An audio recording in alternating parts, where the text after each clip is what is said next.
নির্বাচিত সরকার ক্ষমতায় অধিষ্ঠিত হয়ে সরকার গঠন করার পর জনগণের যে আকাঙ্ক্ষা ছিল, জনগণ কিন্তু সেই আকাঙ্ক্ষার কোনো সফলতা দেখতে পাচ্ছে না।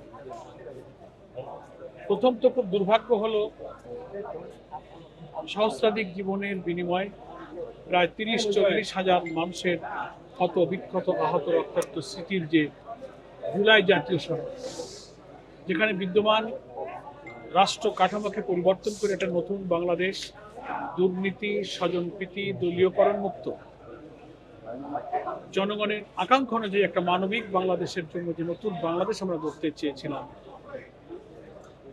বর্তমান সরকার ক্ষমতায় আসার পর পার্লামেন্টের চলমান সেশনে যে বক্তব্য দিয়েছেন বা এর বাইরে তাদের নেতৃত্ব যা বলছেন, তাহলে আলটিমেটলি তারা জুলাই সনদকে বাস্তবায়নের যে প্রতিশ্রুতি দিয়েছিলেন জাতির উদ্দেশ্যে, জাতির কাছে, সেই জায়গা থেকে তারা একেবারে 180 ডিগ্রি ফিরে গেছে। এখানে জনগণ হতাশ এবং নিরাশ। আমরা এখানে অনুরোধ জানাবো সরকারি দলকে যে সংবিধানকে অজুহাত না বানিয়ে সত্যকে স্বীকার করুন। জুলাই সনদে আপনারা স্বাক্ষর করেছিলেন, সেখানে যে অঙ্গীকারগুলো ছিল, ফ্যাসিবাদ বিরোধী আন্দোলনে আমরা যারা রাজনৈতিক ময়দানে ছিলাম সবাই আমরা সেখানে স্বাক্ষর করেছি। সেই অঙ্গীকারের মধ্যে অন্যতম একটা হলো যে আমরা এই জুলাই সনদকে সম্পূর্ণরূপে আমরা বাস্তবায়ন করব। আর একটা প্রতিশ্রুতি আছে যে এই জুলাই সনদকে আদালতে কোনো দল চ্যালেঞ্জ করবে। দুর্ভাগ্যজনক দেখছি যে সম্পূর্ণরূপে বাস্তবায়ন না করার পথে কিন্তু বিএনপি হাঁটছে। অথচ আরেকটা দুঃখজনক দেখা গেল যে ইনডাইরেক্টলি, পরোক্ষভাবে একটা পক্ষভেদী আদালতে আবার একটা রিট করিয়ে দিয়ে এটাকে সাবজুডিস বানাবার একটা হাস্যস্কর ঘটনা ঘটবে, যাতে ওরা বলতে পারেন যে আমরা তো করিনি, অন্য কেউ করেছে। অথচ আমাদের কাছে ভিতরের তথ্য আছে, অ্যাটর্নি জেনারেল অফিসকে, অ্যাডভোকেটদেরকে নানানভাবে ইনডাইরেক্টলি ইঙ্গিত করা হয়েছে এবং সরকারের পরোক্ষ মদদেই কিন্তু রিটটা হয়েছে।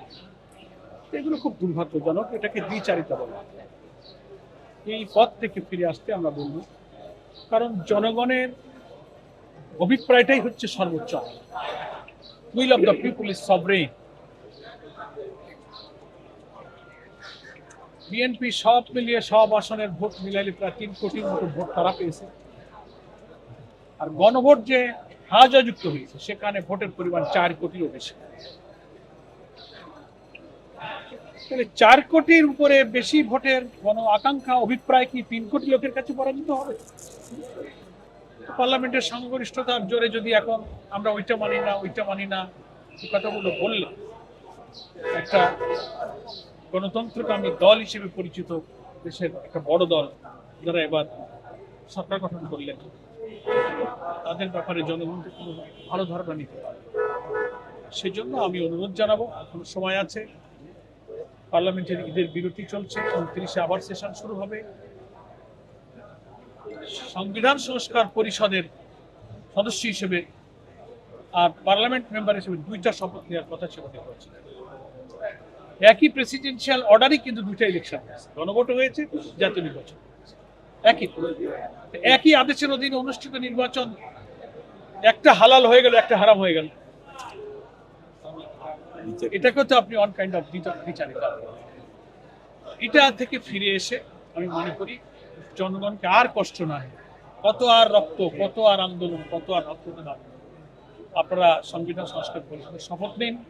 পার্লামেন্টে জুলাই জাতীয় সনদকে লোকেরা প্রেসিডেন্সিয়াল অর্ডার, গণভোটের মধ্য দিয়ে আইনি প্রক্রিয়ার শেষ জায়গা হলো সংবিধান সংস্কার পরিষদ, সেখানে আপনারা এটা অনুমোদন করেন এবং সংবিধানের তফসিলে এটা আইন হিসেবে অন্তর্ভুক্ত করেন। এটাই এখন সংকট নিরসনের পথ। তা না হলে Jamaat Islami committed to the people, যে আমরা সবসময় কনস্ট্রাকটিভ এবং একটা রেসপন্সিবল অপোজিশন পার্টি হিসেবে সংসদের দায়িত্ব পালন করব, রাজপথে না দায়িত্ব। কোনো অবস্থানের ব্যাপার না। আমরা আমাদের আমির জামাত বলেছেন যে ইলেকশন ইঞ্জিনিয়ারিং এর যে সমস্ত তথ্য আমরা পেয়েছি, একজন উপদেষ্টার বক্তব্যেই তিনি ইলেকশন ইঞ্জিনিয়ারিং এর রাজ সাক্ষী হিসেবে নিজেই এটা স্বীকৃতি দিয়েছেন। ফলে আমরা যে যে আসনে এসব ইঞ্জিনিয়ারিং এর তথ্য ইনফরমেশন এবং আশঙ্কা আমরা করছি, সেই সব আসনের প্রার্থীরাই নির্বাচনের যে ট্রাইব্যুনাল গঠিত হয়েছে, হাইকোর্টের একটা বেঞ্চকে ট্রাইব্যুনাল করা হয়েছে, সেখানেই রিট করতে বলা হয়েছে। যারা রিট করছেন, আদালত যেটা গ্রহণ করছেন, তারা অর্ডার দিচ্ছেন, অ্যাকর্ডিংলি আইন অনুযায়ী একটা শুনানি হবে, সাক্ষ্য প্রমাণ হবে, এটা কোর্ট ডিসিশন দিবে। এখন মুশকিল হয়েছে যে একটা রাজনৈতিক দল ক্ষমতায় আছেন, জুডিশিয়ারি কখনোই একটা পলিটিক্যাল পার্টি বা পলিটিক্যাল গভর্নমেন্ট ক্ষমতায় থাকলে সবসময় ইন্ডিপেন্ডেন্ট থাকতে পারে না। এটা নিয়েও উই আর অলসো ওয়ারিড।